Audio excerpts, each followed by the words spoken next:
Okay, just kind of wanted to prove a point. I was taking some shots for my book on the golden section, the golden ratio, and plant and shell growth phyllotaxis, and really just kind of wanted to prove a point. This is the back of the Nikon D750. Just by some simplex alteration of light layering, I'm able to radically change the composition, and of course I can mess with it in post very easily in Photoshop or Lightroom.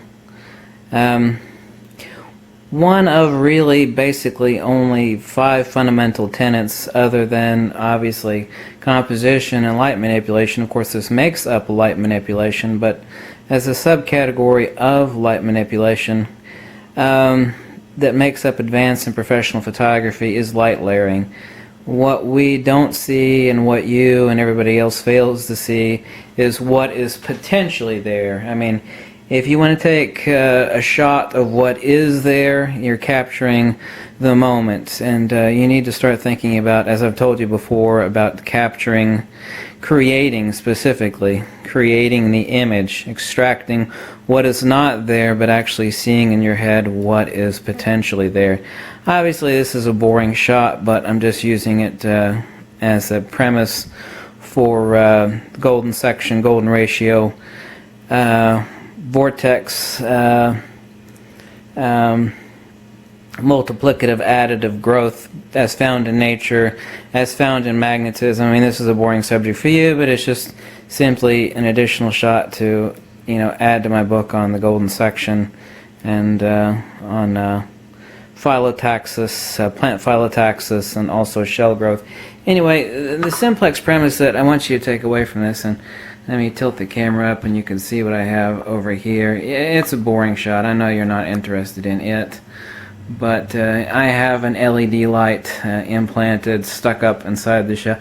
I got a red LED shoved up the ass of the shell, and I'm using fiber optic background. Yeah, I'm sorry it's out of focus. One of the great deals of shooting video with a point and shoot, but you get the premise. And the premise is that take a shot with one layer of light, check your exposure, add another layer of light, and within a short period of time, you know, one of the things that will really, you know, shoot your photography into outer space, if you will, is the fact that you can start creating images instead of capturing moments. I mean, that is what your point and shoot camera is for, and you don't have a $1,000 or a multi-$1,000 DSLR so you could capture the moment. Rather, you're trying to create images, and you know, if you think this level of experimentation is unique, it's not. I mean, back in photography school, one of the big secrets of all professional photography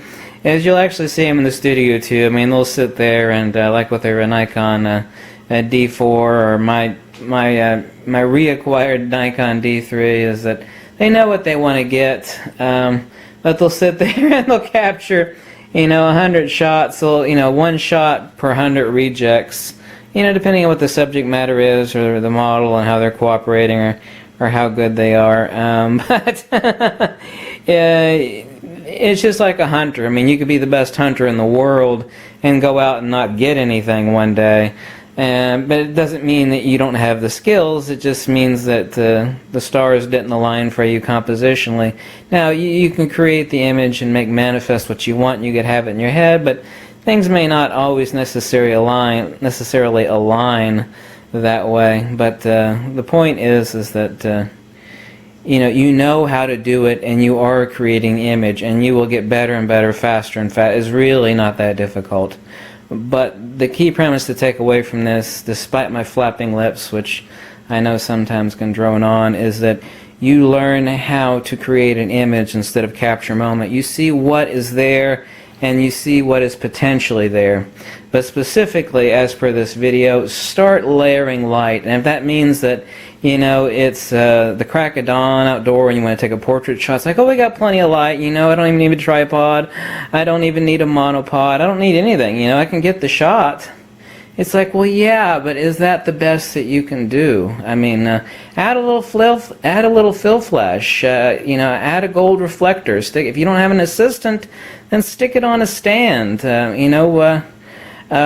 Use something to prop it up as reflectance. I mean, or bush, a rock, or anything. I mean, it doesn't. You don't have to have an assistant. It's like, well, I need an assistant to move it, which of course is extremely handy. But it doesn't have to be that way. Just start creating the images and seeing well, I've got a great shot here, the light's great, I got sunrise or sunset light, and this is going to make a great portrait. Well, yeah, but is that good enough? Can you maybe stick a speed light underneath the subject? Can you maybe, use some bounce flash for fill light and make a really good shot into an excellent shot? I'm shooting something boring from my book, but I had to make this video to talk about this. Really is one of the key premises of professional photography, and it is LL. Okay, LL. Remember LL, that's light layering. Okay, and once you know how to get a proper exposure of what is present and know whether you need the spot meter or a meter for the highlights, depending on how you want the shot to turn out, think about adding additional layers of light, whether it's reflectance or fill flash. It's very easy when it's 12 o'clock at night and the house is dark and there's no sunlight creeping in. I've got all the lights in the world to manipulate whatever I want. I mean, I don't need the sun. I can add all these various layers. I mean, I'm using a flashlight to illuminate the highlights. I'm just doing all sorts of freaky stuff and experimenting. It only takes me, it takes me all of 10 minutes to take 30 experimental shots, which I just got done showing you on the back of the Nikon D750.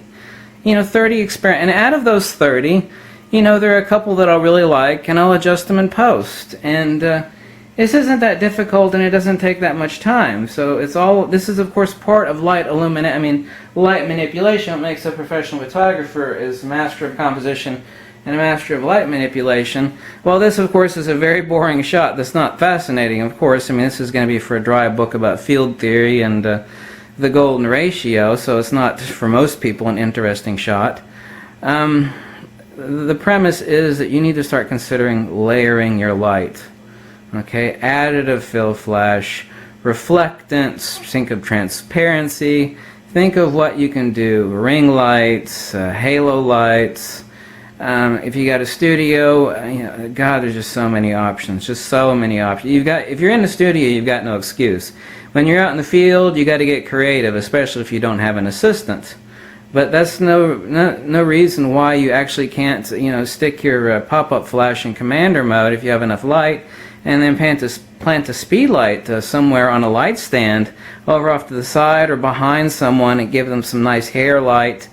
Or give them some fill light to define the characteristics that make up, the beauty and the symmetry of their face or their dress or whatever it is. So just start thinking about LL, light layering. Okay?